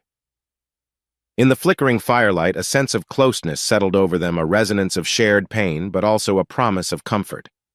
Ronan's hand found hers, their fingers intertwining almost instinctively. They talked for another hour, delving into raw memories, her final moments with Edward in the hospital, Ronan's confusion when Celeste demanded divorce. And amidst those confessions, they discovered a deep empathy, forging an emotional bridge that felt new and quietly exhilarating. Before heading to their separate rooms, Josephine turned, leaning in ever so gently. Their foreheads nearly touched. Thank you for being here, she murmured. It's the first time in a while I've felt like tomorrow might be brighter. Ronan's heart pounded, but he managed a reassuring smile. I feel the same way. With that unspoken understanding hovering between them, they each retired for the night, leaving the fire to burn down to embers. Outside, the pampas wind rustled the tall grasses under the moonlight, as if serenading the start of something fragile yet profoundly hopeful. The following week at the Rivers Ranch felt like a dream for Ronan. Days were filled with riding alongside Miguel to check on cattle, or strolling the fields with Josephine and June, who pointed out local birds and vegetation. Evenings brought shared meals, laughter, and quiet moments by the fireplace. Ronan found himself savoring every conversation with Josephine, every anecdote from her parents, every teasing joke from June. But reality loomed. Ronan had phone calls from his LA office, pressing for his return. Hazel texted updates on her college paperwork, reminding him that life awaited him in California. Josephine, too, had obligations, lectures to prepare, surgeries scheduled. One afternoon, as they sat on the ranch's wide porch, Josephine took his hand. Your flight is tomorrow, right? She asked gently, gazing at him with a mix of sadness and understanding. He sighed. Yeah. I need to face what's left of my old life. Can't stay hidden in paradise forever. He managed a half smile. But I'm not ready to say goodbye. She squeezed his fingers. Then don't think of it as goodbye. Think of it as see you soon. She hesitated, brushing a stray hair from her face. Look, I have a medical conference in the U.S. next month. I could extend that trip, maybe see you in Los Angeles. If you want that. A surge of relief warmed his chest. I'd want that very much. They agreed to keep in touch daily. June popped out of the house, chiming in with a grin. And don't worry, Mom's not going to forget you. She teased Josephine with a nudge, earning an eye roll. Later that night, Ronan's phone lit up with multiple missed calls from Celeste. He frowned, stepping onto the porch for privacy. The messages were frantic, her voice quivering with apologies and pleas to talk. Ronan, I realize how wrong I was, one voicemail said, tears evident in her tone. I made a mistake. Can we fix this? His jaw tightened. In that moment, the ranch's serenity contrasted sharply with Celeste's desperate voice. Before, he might have felt heartbreak or anger. Now, a calm acceptance settled over him. He had moved beyond Celeste's hold. He deleted the messages without responding. At dawn the next day, Josephine drove him 3 hours back toward Buenos Aires. The ride was mostly quiet, both of them lost in thought. Yet the silence wasn't awkward, more like a shared contemplation of what they'd found in each other and how to protect it despite the distance. They arrived at the small regional airport where Ronan would catch a connecting flight to the international terminal. He and Josephine walked together across the bustling concourse, her arm looped through his. The final boarding call for his flight reverberated through the speakers, echoing in his chest. Ronan turned to her, heart pounding. I wish I could stay. Josephine forced a smile, eyes glimmering. I wish that too, but we'll have our time. I promise. They embraced, a long, earnest hug that drew a few curious looks from passing travelers.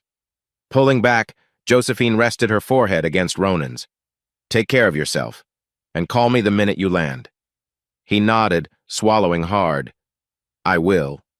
Then, on impulse, he leaned in and pressed a tender kiss to her cheek, a quiet pledge to return. As he passed through security, suitcase in hand, he glanced over his shoulder. Josephine stood on tiptoe, peering through the crowd. She offered one last wave. He returned it, feeling both heavy-hearted and oddly light, as though an anchor had been lifted. One chapter ended, another began. Boarding the plane, Ronan gazed out the window. The runway blurred past, and soon they were airborne, climbing into the bright Argentine sky. He let out a slow breath. Despite the uncertainties, his divorce, Celeste's attempts to reconcile, the challenges awaiting him in Los Angeles, he felt a surge of hope. He pictured Josephine's smile, the warmth of her family, the infinite stretch of pampas grass. "Don't forget me," she'd whispered, as if he ever could. When Ronan Lane stepped off the jet bridge at LAX, he felt as though he were emerging from a vivid dream. Just a week ago, he'd been standing on Argentine soil, promising Josephine he'd see her again. Now, the familiar rush of Los Angeles loudspeaker announcements, hurried travelers, flickering fluorescent lights wrapped around him like an old but worn-out coat. He rolled his suitcase through the arrivals gate. Hazel was there, waving from behind the barrier. The moment they spotted each other, Hazel broke into a grin and rushed forward. "Dad!" She enveloped him in a tight hug. "You look different." Ronan chuckled, returning her embrace. "Different good or different weird?" "Good," she confirmed, stepping back to eye him, "like you left a ton of worry behind." They grabbed a rideshare back to the house Ronan had remodeled post-divorce. Pulling up to the driveway, Ronan noticed how the fresh paint gleamed under the California sun. He'd chosen a bolder color months ago to symbolize a new start. Now that he was here, though, it struck him as a bit sterile. Inside, he paused in the living room, letting the air settle. The furniture he'd chosen was tasteful but impersonal. No real warmth. It took Hazel tapping his shoulder to break his thoughts. "I restocked the fridge," she announced. "Unless you want takeout again?" Ronan cracked a smile. "You've been busy. Thank you." He set his suitcase by the stairs, the weight of returning to reality pressing in. He'd half expected some dramatic confrontation with Celeste, but there was no sign of her, no messages yet. Instead, the house was quiet, a pristine shell. Over a quick lunch, Hazel caught him up on her college orientation schedule, brandishing forms he needed to sign. She spoke animatedly about meeting new friends, adjusting to dorm life soon. Ronan tried to focus, but every so often he drifted to thoughts of Josephine's smile, her gentle laugh. "Dad?" Hazel's voice rose, drawing him back. "You okay?" He ran a hand through his hair. "Yeah, sorry, just reacclimating. Argentina is so different from here." Hazel softened. "You miss her, don't you?" Ronan hesitated, then nodded. "A lot. And not just her everything. The atmosphere, the family warmth, that sense of belonging." "So what are you going to do?" Hazel asked gently. "Stay here and pretend nothing changed or—" Ronan sighed, tapping his fingers on the table. "I still have responsibilities here. My company, I can't just vanish forever. But I don't want to lose Josephine." A small grin flickered across his face. "We talked about her visiting soon, something about a medical conference. We'll see." Hazel patted his arm. "That's a start. Give yourself time to transition. You literally just landed." He mustered a grateful smile. Wise words from my college-bound daughter. Later that evening, Ronan wandered the house alone while Hazel retreated upstairs to study. He paused by the piano. Celeste's old decorations were gone, replaced by neat shelves of music books he'd barely touched since the divorce. The memory of playing duets with Josephine flooded back, warming him from the inside out. His phone buzzed. "Welcome home, Dad. Miss you already? June." Another text followed from Josephine. "Hope you're settling in. Thinking of you." Ronan's chest tightened in a sweet ache. He quickly typed back, "I miss you both. Let's talk soon." Exhaustion tugged at him. Jet lag, emotional roller coasters, the sheer weight of re-entering his old world. Yet for the first time in ages, he felt the faint hum of optimism. Something fundamental had changed, and he intended to make sure it wasn't just a vacation fling. Before climbing into bed that night, Ronan stared at the empty side where Celeste used to sleep. He realized it no longer brought the same sting of betrayal. Instead, he felt a calm resolve. He had a chance at real happiness, and he wouldn't let old ghosts hold him back. Over the next few days, Ronan threw himself into work at his production finance company, Lane Entertainment Ventures. His office, located in a sleek high-rise downtown, buzzed with staff prepping for a film festival. Yet even amid the chaos, Josephine's presence lingered in his mind. One morning, his longtime assistant Becca bustled into his office with a stack of reports. "We've got 3 new scripts looking for funding, plus a potential distribution deal in Asia," she said. "Also, the marketing team wants to finalize the budget for the next quarter." Ronan exhaled, scanning the proposals. "All right, let's schedule a meeting for tomorrow. I want to see if we can pivot some resources for Latin America markets." Becca did a double take. "Latin America? That's new." A faint smile tugged at his lips. "We've dabbled before, but I want a stronger footprint there. Maybe co-producing something with Argentine talent." He tapped a pen thoughtfully. "Latin America's got a huge audience and cultural scene we're not tapping into." Becca's eyes brightened. "If anyone can pull it off, it's you. Let me pencil in a strategy session." She hesitated, then added wryly, "I'm guessing this might have something to do with your extended trip." Ronan shrugged. "Let's just say I've had a perspective shift. We'll talk details soon." After she left, he leaned back in his chair, recalling Hazel's suggestion about Josephine's family ranch. The Rivers had prime cattle, rumored to be of exceptional quality. Maybe they'd be open to a partnership exporting beef or doing a documentary about Argentine ranching. We could combine it with a streaming deal. His entrepreneurial mind raced. During lunch, he called Hazel, who was between classes. She was on board with the concept. "Why not pitch Josephine's parents on an eco-friendly brand or something?" Hazel suggested. "People love stories of sustainable ranching." "That's exactly what I'm thinking," Ronan replied, scribbling notes. "And who knows? It might be a perfect excuse to see Josephine again." Hazel laughed. "Dad, you don't need an excuse, but a joint project sounds awesome." That evening, Ronan FaceTimed Josephine. The moment her face filled the screen, his heart lifted. She wore her hospital scrubs, hair pulled back. "Hola, Mr. Busy Executive," she teased. "How's L.A.? He showed her the city skyline from his office window. "Same as ever, crowded, fast-paced. I miss the open fields of your ranch." After exchanging a few light banter lines, he segued into business. "So, I have this idea about bridging our 2 worlds, maybe your family's beef or a documentary on Argentine ranch life. Hazel even mentioned sustainable ranching. Would your parents be interested?" Josephine arched a brow, clearly surprised. "Wow, that's quite a leap. But yes, they've wanted to expand beyond local markets, and they love telling people about the Pampas. I can definitely put you in touch." Ronan's excitement grew. "Great. I'll prep some proposals. Also, I'd love for you to come see my operation here. Think about it as part of your upcoming conference trip, maybe?" Her eyes sparkled. "I'd love that. Once the dates are set, I'll forward them. Maybe June could join for a few days, if that's not too much trouble." "Never. I'm sure Hazel would be thrilled." They chatted a bit longer, drifting from business to personal, asking about each other's day, old memories, sharing quick jokes. When Ronan finally ended the call, his cheeks felt warm. He realized he hadn't been this engaged in both life and work in years.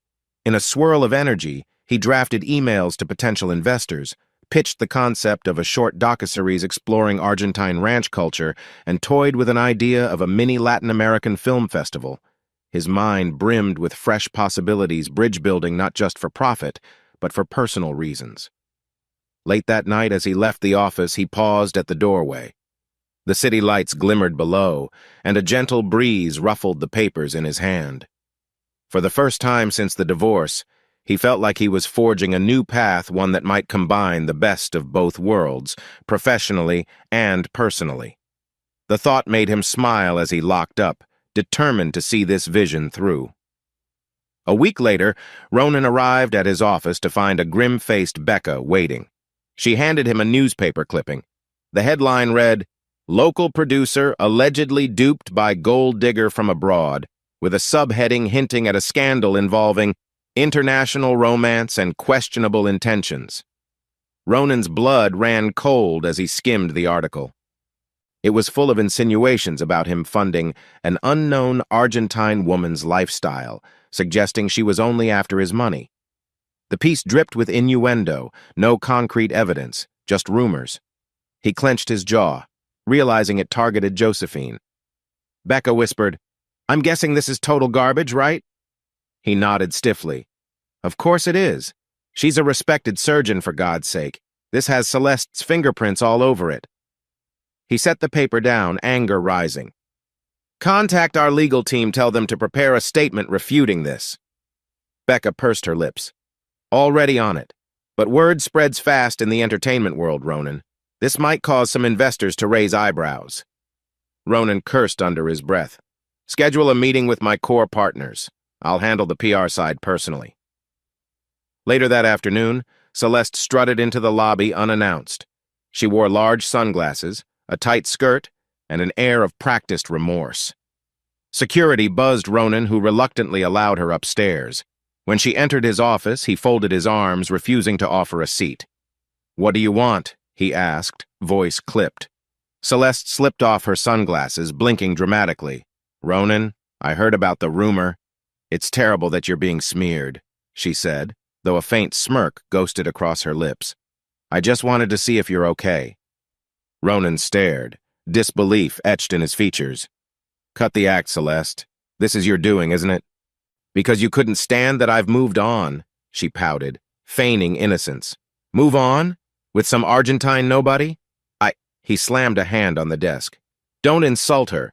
You know nothing about Josephine, and you're the last person to lecture on gold digging." His voice, usually controlled, shook with anger. Celeste's eyes flashed. "Oh, please. You think she's different? Wait until she gets what she wants from you. She'll drop you like a bad habit. I'm just trying to protect you, Ronan." He laughed bitterly. "Protect me from what? Happiness? Don't you dare pretend this is concern. You're just angry I won't let you back in." She tightened her grip on her purse. "Ronan, I made mistakes. But if you just give me another chance—" "Enough!" he roared. It was the first time he'd raised his voice like that in front of her. "You walked out. You humiliated me, our daughter. And now you slander Josephine because you can't handle the fact that I found someone better? Get out!" For a moment, Celeste looked stunned. Tears brimmed in her eyes, but whether they were genuine or not, Ronan no longer cared. She spun on her heel and rushed toward the elevator. He swallowed hard, anger thrumming in his veins. After she disappeared, he sank into his chair, head pounding. Memories of their last fight replayed Celeste's words slicing deep, her arrogance, her betrayal. But now it felt like a final break. No turning back. Becca knocked lightly. "Everything okay?" Ronan exhaled slowly. "Define okay." "Celeste just left. She's behind these rumors, I'm sure of it." Becca nodded in sympathy. "PR is drafting a rebuttal. Investors might need reassurance. Just so you know, some calls have already come in, they're spooked." He steadied himself, forcing composure. "We'll handle it. Issue a press statement clarifying Josephine's credentials, my own finances, and that the rumor is baseless. Also, let them know I'm open to any questions." Becca offered a supportive nod. "I'm sorry you're dealing with this, Ronan." He mustered a bitter smile. "Me too. But let's bury this gossip with facts. And Becca?" He paused, looking at her seriously. "Thank you." As she left, he glanced at the phone, a pang of longing shooting through him. Josephine deserved to know about this slander, but he hated burdening her with drama. Still, honesty matters. He picked up the receiver, heart heavy, prepared to warn her of the storm Celeste had unleashed. 2 weeks later, Ronan stood at Los Angeles International Airport's International Arrivals Terminal, shifting from foot to foot. Despite Celeste's smear attempt, the PR damage had been mostly contained. His legal team threatened to sue the tabloid, and the story died down. Still, he felt uneasy, worried Josephine might face hostility from curious media or online trolls. At last, passengers streamed through the frosted glass doors. Then he saw Josephine and June rolling matching suitcases. Relief and excitement welled in his chest. Hazel, who'd tagged along, let out a squeal and rushed forward. "June!" Hazel exclaimed, hugging her friend tight. "So glad you're here!" June laughed, returning the embrace. "We made it! Long flight, but worth it!" Josephine caught Ronan's gaze. He stepped forward, arms open. She gladly walked into his embrace, letting out a soft sigh. "Finally," she whispered. "I've missed you." He pulled back, scanning her face for any sign of apprehension. "I'm so sorry about the awful rumors. I did everything I could to squash them." She offered a calm, reassuring smile. "I read your statements. It's fine, Ronan. I'm not worried about some tabloid. All I care about is being here with you." They collected luggage, then piled into Ronan's SUV. The drive from LAX took them past palm trees and bright billboards. June gaped at the Hollywood sign in the distance, occasionally firing off photos on her phone. Josephine seemed enthralled by the city's sprawl, though she kept sneaking glances at Ronan, as if to confirm he was real. Arriving at Ronan's home, Josephine exhaled softly. "This is lovely," she said, taking in the open-concept living room and modern decor. June nudged Hazel. "Better than that tiny hotel room we saw in the travel brochure," she joked, earning a laugh from both of them. While Hazel showed June around, Ronan led Josephine into the kitchen. He'd prepared a simple dinner pasta with homemade sauce, a Caesar salad, and a bottle of Malbec, hoping to remind her of Argentina's flavors. Josephine's eyes lit up at the gesture. "You spoil me," she teased, brushing a hand over his arm. He pressed a quick kiss to her temple. "I owe you that and more." His expression grew serious. "Listen, about that article, my ex-wife was behind it. She's got connections in local media." Josephine's brow knitted. "I figured as much. Rowan told me Celeste might cause trouble, but I didn't expect that level of malice." Ronan sighed, guilt tugging at him. "I'm sorry. You didn't sign up for this drama." She slid her hand into his, squeezing gently. "I'm not afraid of Celeste or rumors, Ronan. I'm here for a medical conference, yes, but also to spend time with you." A small smile touched her lips. "Let's focus on that." They set the table, calling Hazel and June to join. Over dinner, the conversation flowed freely. June and Hazel teased each other about local slang, Josephine asked questions about the city's hospitals, and Ronan explained his film finance business in more depth. The warmth in the room made him forget about Celeste's schemes, at least for a while. After the meal, the four of them retreated to the living room. Hazel put on some light jazz from her phone's speaker, and Josephine curled up next to Ronan on the couch. June scrolled through pictures of LA landmarks she wanted to visit. They bantered about upcoming weekend plans, maybe a drive up the coast or a day at a theme park. At one point, Hazel caught Ronan's eye, giving a subtle thumbs-up behind Josephine's back as if to say, "See? Everything's working out." He smiled in return, grateful for his daughter's unwavering support. Later that night, once June and Hazel had gone to their respective rooms, Ronan walked Josephine upstairs to the guest suite. They paused at the threshold, the air thick with unspoken affection. She lightly traced her fingers over his arm. "Thank you for inviting me here. I'm looking forward to this next chapter, whatever it holds." He nodded, voice soft. "Me too. And Josephine, I'm done letting Celeste or anyone else stand in our way." Her eyes shone with understanding, and they shared a brief but meaningful kiss. Then she slipped inside the guest suite, leaving Ronan in the dimly lit hallway. Despite the swirling questions about how they'd blend their worlds long-term, he felt an overwhelming sense of rightness. Walking to his own room, he exhaled a breath he hadn't realized he was holding. She's here. She's safe. We're moving forward. And for once, he believed that might just be enough. Josephine was kneeling on the living room rug, surrounded by thick textbooks and practice exams, when Ronan came home one evening. He paused at the doorway, watching her flip through pages of medical terminology, English versions of procedures she'd mastered in Spanish back in Argentina. Her expression was tense but determined. "Long day?" he asked gently, setting a paper bag of takeout on the kitchen counter. She glanced up, exhaustion laced in her smile. I have the practical exam in 2 weeks, and some of this is more complicated than I expected, but I'll manage. Hazel emerged from upstairs, offering Josephine a bottle of water. You've got this, she said encouragingly. You already do these surgeries in Buenos Aires. The exam's just a formality to practice in the U.S. Josephine exhaled. It's more than that. If I pass, I can officially take on cases in L.A., maybe even split my time between here and Argentina. She looked at Ronan. We can be together without feeling like we're always living on borrowed time. He gave her hand a comforting squeeze. Let me know if you need anything: flashcards, translations, moral support. I'm all in.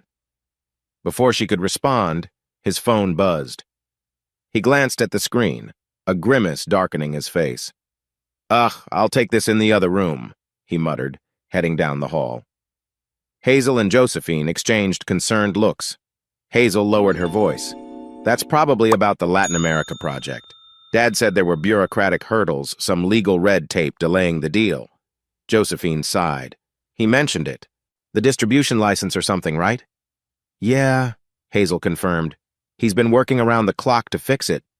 A few minutes later, Ronan returned, tension drawn across his brow. The financing for our Latin documentary is on hold again. Some new regulation about cross-border partnerships. My lawyers are sorting it out, but it's a hassle. Josephine closed her books, standing up. I'm sorry. I know this was your big step to connect our worlds.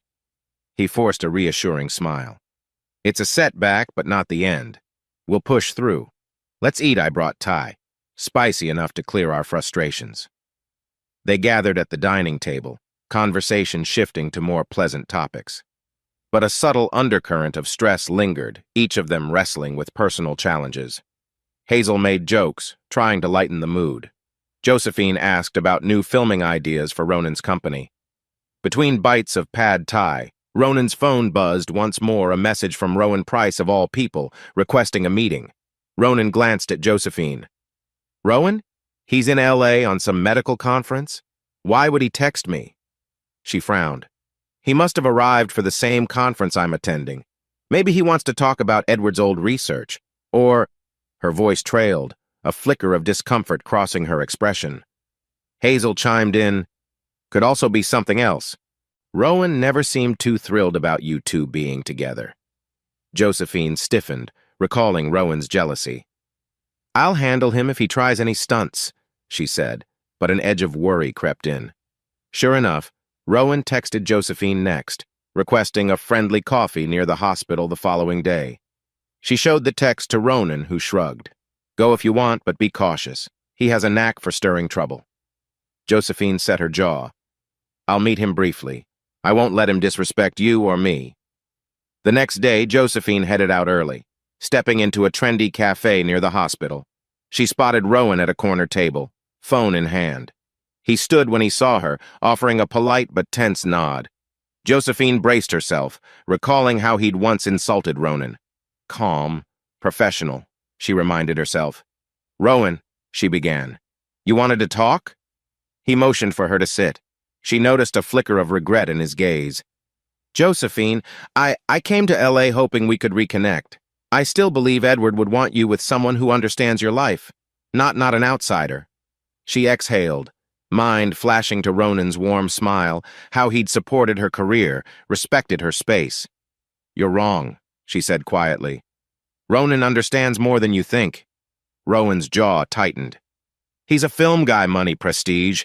How can you trust he's not just another— Enough, Josephine cut in, voice firm. Ronan respects me. He doesn't belittle my work or Edward's memory. Please understand, Rowan, I'm with Ronan now. He stared at her, eyes glinting with disappointment. Then you leave me no choice but to step aside, he muttered. Just be cautious. Men in entertainment can be fickle. A flash of bitterness flickered, but he rose, smoothing his jacket. Good luck on your exam. Josephine stood as well, relief mingled with sadness. Thank you. I wish you well, Rowan. Truly. As he left, she felt the weight of finality.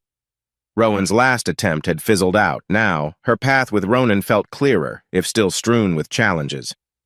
Back at Ronan's house that evening, Josephine relayed the conversation.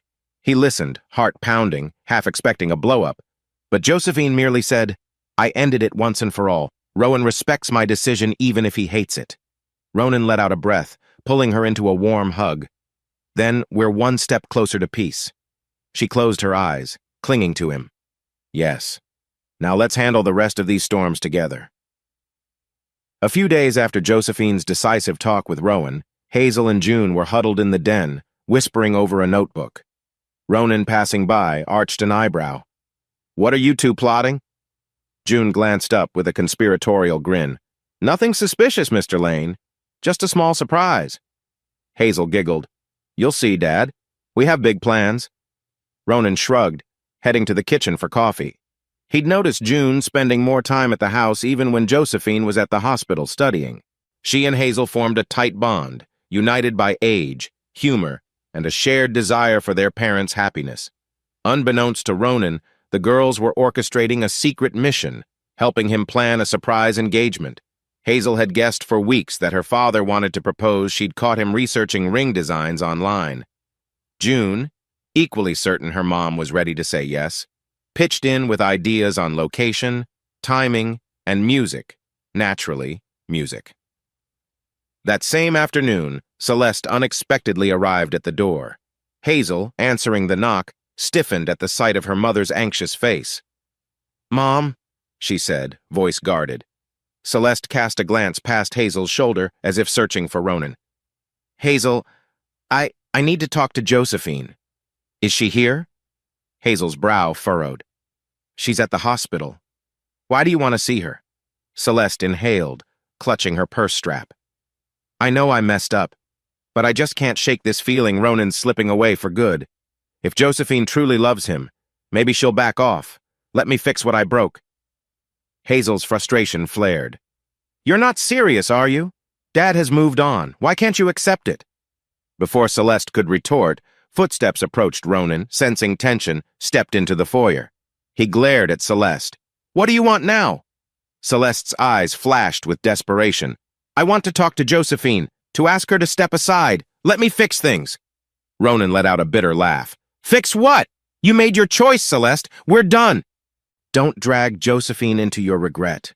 She bit her lip, tears threatening. "Ronan, I know I don't deserve a second chance, but you're right." He cut in coldly. "You don't. And Josephine isn't someone you can bargain with. She's my partner. Respect that or leave." For a moment, Celeste stood there, trembling. Then she stormed out, muttering, "I'll find her myself." Hazel slammed the door behind her with a sigh. "That's the last thing Josephine needs," Hazel muttered. "Mom harassing her." "Ugh." Ronan's shoulders slumped in exasperation. "I'll warn Josephine." But Celeste acted faster. She cornered Josephine at the hospital cafeteria the next day, eyes red and voice shaking. "You're taking everything from me," she pleaded. "Give me one reason not to beg Ronan to come back." Josephine set down her coffee, keeping her cool. "Your marriage ended the moment you abandoned him for Gregory. Ronan's not a prize you can reclaim at will." She paused, softening slightly. "I'm sorry you're in pain, but that's on you. Don't blame me for your choices." Celeste's bravado cracked. Tears slid down her cheeks. "I regret it all losing my family, seeing Hazel side with her dad. Can't you just let me have another chance?" Josephine sighed, empathy flickering despite herself. "Celeste, even if I stepped away, Ronan wouldn't return to you. He's chosen to move on. You need to accept that." Celeste looked at the floor, shoulders shaking. I understand." She wiped her face with trembling hands. "I'm sorry for everything." Josephine gently guided her to a nearby bench. The conversation turned subdued, Celeste finally acknowledging that pushing Ronan would only drive him further away. With quiet tears, Celeste admitted she was lost and lonely, but realized she had to find her own path. By the time Josephine left, Celeste's anger had cooled. She'd glimpsed the compassionate side of the woman she once tried to smear. Walking back to the ward, Josephine breathed a sigh of relief. Perhaps Celeste's meltdown could become a turning point for all their sakes. That evening, Josephine recounted the scene to Ronan. "I think she's letting go," Josephine said softly. "She needed closure." Ronan rubbed his temples. "Better for everyone. I'm sorry you had to deal with that. She patted his hand. It's over now. Let's focus on what really matters, our future. Upstairs, Hazel and June, eavesdropping from the landing, exchanged triumphant nods. The biggest hurdle was clearing. Soon they'd launch the final step, a surprise that would seal the bond between Ronan and Josephine once and for all. A month later, Ronan found himself in a swirl of last-minute travel plans, only this time. It wasn't for a business trip. He was heading back to Buenos Aires. Josephine's medical exam had been a success. The documentary project's legal snags had finally been resolved, and the two had decided it was time to celebrate, officially. Are you nervous? Hazel teased on the plane ride south. She wore a light lavender dress in her carry-on, having been tapped by Josephine to be a bridesmaid, well, one of them. Ronan chuckled, fiddling with his seatbelt. A little, but mostly excited. Hard to believe how far we've come. When they landed at Ministro Pistarini Airport, the humid Argentine air wrapped them in familiarity. Miguel and Camilla Rivers awaited them outside arrivals, grinning ear to ear. "Welcome back!" Miguel boomed, hugging Ronan as if greeting a long-lost son. Camilla fussed over Hazel, praising how grown-up she looked. They drove out to the ranch where preparations were already underway. White chairs arranged under a large oak, fresh flowers lining the path. A small stage for musical performances, and in the center, an altar adorned with pampas grass and soft lanterns. June dashed around, coordinating with caterers and a local string quartet. She greeted Hazel with a squeal of excitement, pulling her into the final dress fitting. In the main house, Josephine was in a quiet room, practicing her vows in the mirror. She wore a simple ivory gown, elegant rather than flashy. When Ronan slipped inside, she turned, cheeks coloring. "You're not supposed to see me before the ceremony," she mock-scolded, but her eyes danced with joy. He stepped close, taking in the gentle lace at her shoulders, the slight tremor of anticipation in her smile. "I missed you," he said softly. "You look perfect." She rested a hand on his cheek. "I can't believe we made it here. All those obstacles are behind us," he finished, leaning in to brush a tender kiss to her forehead. Then he forced himself to step back. "Okay, I'll let you finish getting ready. See you at the altar." Outside, the sun began its slow descent, bathing the ranch in a golden glow. Guests arrived in small waves: Josephine's hospital colleagues, some of Ronan's business partners, Marshall and Irene from their original tour group, even a handful of Argentine neighbors. A seat remained conspicuously empty, yet Hazel couldn't help glancing around, half wondering if Celeste might appear unexpectedly. At last, the quartet struck up a gentle melody. Ronan stood at the altar in a crisp suit, heart pounding as Josephine, escorted by her father, walked down the aisle. The hush among the guests spoke volumes. This wedding might be intimate, but the emotion was immense. Hazel and June followed as bridesmaids, beaming at each other in solidarity. Ronan took Josephine's hands, voice trembling as he recited vows in a mix of English and Spanish, weaving in cherished memories her resilience, their shared music, the way she challenged him to live fully. Josephine responded, echoing her faith in him, her gratitude for love found in the unlikeliest places. When they sealed their vows with a kiss, applause erupted. Even the horses in the nearby pasture seemed to whinny in approval. A tearful Camilla dabbed her eyes, and Miguel stood proudly, arms folded. Hazel and June exchanged high-fives behind them, relieved the ceremony had gone flawlessly. During the reception, Ronan surprised everyone by playing piano with the quartet, a gentle piece that transitioned into an Argentine tango. Josephine, in her wedding gown, matched him with a violin flourish, the two blending melodies as the crowd clapped along. It was a celebration of their worlds, converging music, bridging the distance between Hollywood and the Pampas. Somewhere in the midst of the festivities, Hazel spotted a gift-wrapped box on a side table. A small card read, "For Ronan and Josephine, from Celeste." Hazel lifted it, heart twinging. Josephine joined her, reading the card. No dramatic intrusion from Celeste, after all, just this quiet gesture. They placed the box among the other presents, deciding to open it later. Maybe it was her silent olive branch, a final acceptance of the new reality. As evening settled, fairy lights sparkled around the ranch yard. Ronan and Josephine shared their first dance, laughter and tears mingling under the wide Argentine sky. Marshall raised a toast, praising fate for bringing them together across 2 continents. In that glowing moment, any lingering doubts faded away, replaced by the warmth of a future they'd chosen together. The morning after the wedding, Ronan woke to the early sun filtering through the ranch house window. Josephine dozed beside him, her hair splayed on the pillow, her wedding ring catching the light. A profound peace settled over him. He was married again, but this time it felt wholly right. He gingerly slipped out of bed, not wanting to wake her. Tiptoeing downstairs, he found Hazel in the kitchen with June, rummaging for breakfast. The girls exchanged smug looks. "Dad, you owe us big," Hazel teased. "Remember, we orchestrated half the wedding details behind the scenes." June laughed, nodding. "We basically played fairy godmothers." Ronan raised his hands in mock surrender. "All right, you two are the real masterminds. Thank you." He gave each a quick hug. "Where's Josephine's parents?" Hazel gestured out the window. "Camilla's feeding the horses. Miguel's talking to Marshall about ranch tours for tourists." Outside, the ranch was already bustling, some guests strolling the grounds, others gathering suitcases for departures. Irene and Marshall waved from afar, calling, "We're off to explore Patagonia one more time. Congratulations again!" Ronan returned inside to see Josephine descending the stairs, wearing a simple cotton dress, her face lit by a warm smile. He reached for her hand. "How's Mrs. Lane feeling today?" She laughed softly.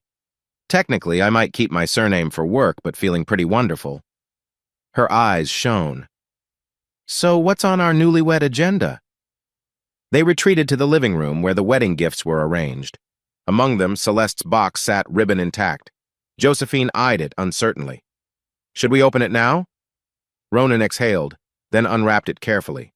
Inside lay a small photo album, memories of Ronan and Celeste with Hazel when she was younger, plus a short handwritten note. "I'm sorry for everything. Wishing you true happiness. Celeste." For a moment, silence reigned. Josephine set the album down gently. "I guess that's her way of saying goodbye." Ronan's throat felt tight. "Maybe. Or her way of releasing the past."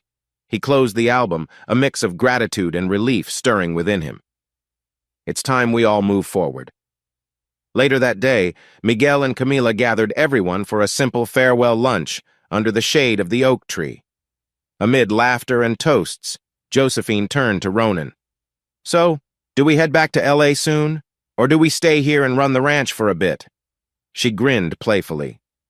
Ronan considered it. "We'll split our time. There's a film project waiting for me in LA and you have hospital obligations. But maybe we come back every few months. The ranch will always be our second home." He caught Hazel's eye, who nodded enthusiastically. Josephine's father, overhearing, tapped Ronan on the shoulder. "We'd love that. This place is yours as much as ours now. Also, I want to hear more about your documentary ideas. Maybe we can film the next cattle drive." Ronan laughed, easily picturing cameras capturing the sweeping plains, Josephine's parents leading tourists through the ranch. "Let's do it. And maybe it'll include some footage of you roping cattle if you're up for a cameo." Miguel's chest puffed proudly. "You've got a deal." That evening, as dusk fell over the pampas, the newlyweds strolled along a fence line, warm breezes rustling the tall grass. Fireflies flickered, and somewhere in the distance, a soft murmur of cattle sounded. Josephine slipped her arm through Ronan's, leaning her head on his shoulder. "This is just the beginning, you know," she murmured. "We have 1,000 details to figure out where to live, how to juggle 2 careers, 2 countries." He stroked her hair. "I know, but we'll figure it out, step by step." He pressed a kiss to her temple, heart swelling with quiet conviction. From the ranch house porch, Hazel and June watched them, exchanging contented smiles. The lamp by the doorway illuminated the faintest swirl of dust motes, giving the scene a dreamlike quality. As the moon rose, Ronan and Josephine paused, gazing at the endless horizon. A gentle hush embraced them, the hush of a future not set in stone but brimming with promise. Together, they breathed in the night air, no longer shackled by old regrets. Josephine lifted her eyes to his, a soft reflection of the moonlight dancing within. "Ready for our new adventure, Mr. Lane?" He squeezed her hand. voice tinged with wonder. More than ever, Dr. Rivers Lane. And there, under the vast Argentine sky, they savored that first moment of shared serenity, two hearts weaving a single tapestry of hope, love, and the infinite possibilities of a life rebuilt across borders.